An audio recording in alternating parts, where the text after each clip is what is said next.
नमस्कार, आप देख रहे हैं देश की बात और आज हम बात करेंगे उस दर्दनाक घटना की जिसने मध्य प्रदेश और राजस्थान दोनों राज्यों को झकझोर कर रख दिया है। खांसी की दवा यानी कफ सिरप पीने के बाद 9 मासूम बच्चों की मौत हो गई। सवाल यह उठा कि क्या इन सिरप में कोई जहरीला रसायन था? क्या ये दवाएं लापरवाही से बाजार में बेची जा रही थी? और आखिरकार जब जांच रिपोर्ट आई तो क्या सच्चाई सामने आई? आज हम इस खबर को एक विश्लेषण के माध्यम से क्रमवार देखेंगे। क्या हुआ छिंदवाड़ा और राजस्थान में, जांच टीमों ने क्या पाया, केंद्र की रिपोर्ट में क्या खुलासा किया गया और विपक्ष के आरोपों की सियासी गूंज क्या है। आज हम इन मुख्य 4 बिंदुओं पर आपके साथ चर्चा करेंगे। यह कहानी शुरू होती है मध्य प्रदेश के छिंदवाड़ा जिले से। यहाँ परासिया ब्लॉक में कुछ बच्चों को खांसी, जुकाम और बुखार जैसी सामान्य शिकायतें थी। स्थानीय डॉक्टर्स ने बच्चों को 2 कप सिरप दिए, एक कोल्ड ड्रिप जिसे चेन्नई की एक कंपनी बनाती है और दूसरा नेक्स्ट्रो डीएस जिसे हिमाचल प्रदेश में बनाया गया है। दवा पीने के कुछ घंटों के भीतर ही बच्चों की तबीयत बिगड़ने लगती है। कई बच्चों में उल्टी, पेशाब कम होना और बेहोशी जैसे लक्षण दिखने लगे। जब उन सभी बीमार बच्चों को अस्पताल पहुंचाया गया तब तक बहुत देर हो चुकी थी। पहले 3, फिर 6 और आखिरकार 9 बच्चों की मौत की पुष्टि हुई। राजस्थान से भी इसी तरह की खबरें आनी चालू हो गई। उदयपुर और डूंगरपुर क्षेत्र में 2 बच्चों की मौतें दर्ज की गई। दोनों मामलों में एक तो समानता थी, वो थी कफ सिरप का इस्तेमाल। ये वही कफ सिरप है जो 9 बच्चों की दर्दनाक मौत का कारण बने। इसके बाद इलाके में दहशत फैल गई। माता पिता में डर था कि कहीं दवा जहरीली ना हो। लोगों ने मेडिकल स्टोर से सिरप खरीदना बंद कर दिया और कुछ दुकानों ने खुद स्टॉक को हटा लिया। मामला गंभीर था, इसलिए केंद्र सरकार तुरंत सक्रिय हुई।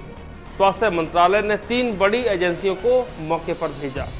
एनसीडीसी को भेजा, एनआईवी को भेजा और सीडीएससीओ को भेजा।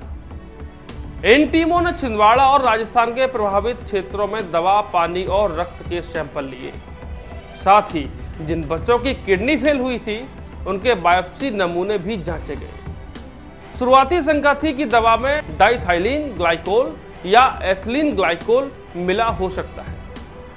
आपको याद होना चाहिए कि ये वही रसायन हैं जो औद्योगिक सॉल्वेंट में उपयोग होते हैं और अगर गलती से दवा में आ जाते हैं तो किडनी फेलियर और मौत का कारण भी बन सकते हैं। पहले यही शंका के आधार पर जांच रिपोर्ट प्रारंभ की गई। पहली जांच रिपोर्ट में 3 सैंपल में हल्की टॉक्सिसिटी यानी कि कुछ जहर के संकेत मिले थे, लेकिन बाकी 9 सैंपल की रिपोर्ट आनी अभी बाकी थी। मध्य प्रदेश सरकार ने तब तक के लिए इन दोनों कफ सिरप के पूरा बैच बाजार से हटा दिया था। मेडिकल स्टोर्स पर छापेमारी हुई और 12 प्रकार की दवाओं के नमूने लैब में भेजे गए। अब आते हैं उस हिस्से पर जिसने तस्वीर बदल के रख डाली।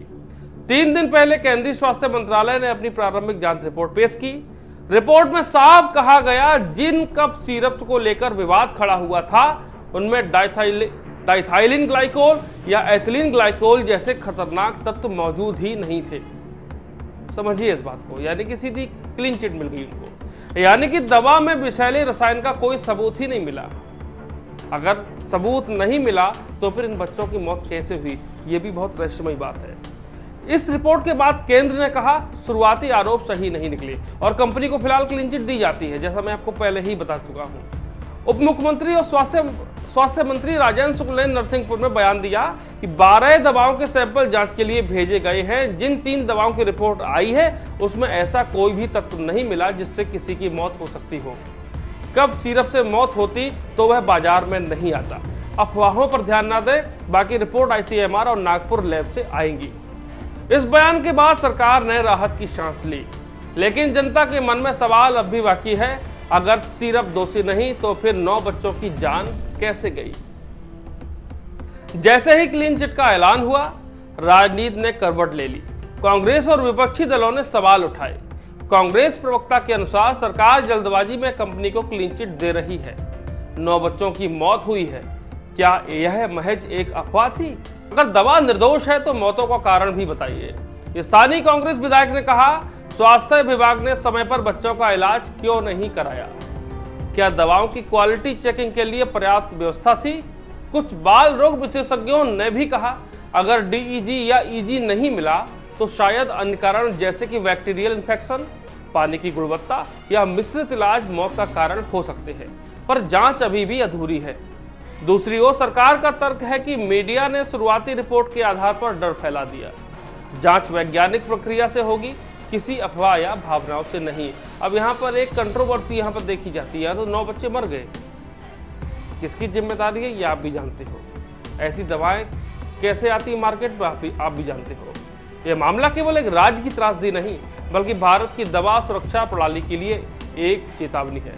भारत दुनिया के सबसे बड़े फार्मा निर्यातकों में से एक है, लेकिन हाल के वर्षों में कई देशों गाम्बिया, उज्बेकिस्तान और अब भारत के भीतर में खांसी की दवाओं से जुड़ी मौतों के मामले सामने आने लगे हैं। प्रत्येक घटना के बाद जांच, क्लीन चिट और नई समितियां बनती हैं, पर असली सवाल यह है कि गुणवत्ता नियंत्रण और जवाबदेही कितनी मजबूत है। अगर दवा में जहर नहीं था तो क्या बच्चों को गलत दवा दी गई? क्या खुराक ज्यादा थी या फिर मेडिकल निगरानी की कमी थी? इन सवालों के जवाब आने वाली रिपोर्टों पर निर्भर है। तो कुल मिलाकर घटना दुखद थी। जांच में राहत की खबर मिली, पर राजनीतिक और सामाजिक सवाल अब भी जिंदा है। मंत्रालय ने सिरप को क्लीन चिट दी, लेकिन माताओं की आंखों में आंसू यह पूछ रहे हैं, अगर दवा निर्दोष है तो फिर हमारे बच्चों की मौत का जिम्मेदार आखिर कौन है? इस केस ने एक बार फिर से साबित किया है कि स्वास्थ्य सुरक्षा सिर्फ रिपोर्ट से नहीं, जवाबदेही और पारदर्शिता से तय होती है। क्या लगता है आपको? ये दवाएं जो मार्केट में आती हैं, सबसे बड़ा भारत जो है निर्यातक है इन दवाओं का। उन दवाओं में बड़ी बड़ी ब्रांडेड कंपनी अपना स्टैंप लगाकर, अपना ठप्पा लगाकर मार्केट में बेचती है इन दवाओं को। यदि ऐसे 9 बच्चों की मौत केवल इस वजह से हो जाती कि उन्होंने वो कप सिरप 2 पिए थे, अगर उन कप सिरप पीने से मौत हो रही है तो वो कप सिरप मार्केट में आते कैसे उनको अनुमति मिलती है कि मेडिकल स्टोर्स पर रखा जाए? ऐसे पहले भी कई बार हुआ है, कोड स्टार वगैरह ये सारे सिरप बैन किए गए थे, लेकिन उनसे कम से कम मौतें नहीं हुई। उससे खतरनाक ये कप सिरप है जो अभी तक मार्केट में बिक रहे थे। आखिर सच्चाई क्या है, ये तो जांच का विषय है, जांच के बाद ही पता लगेगा। तक के लिए ऐसे ही एनालिटिकल वीडियो को देखने के लिए हमारे साथ बने रहिए। प्रतीक तिवारी, यूपी खबर ऑफिशियल एंड अहम भारत समाचार। नमस्कार।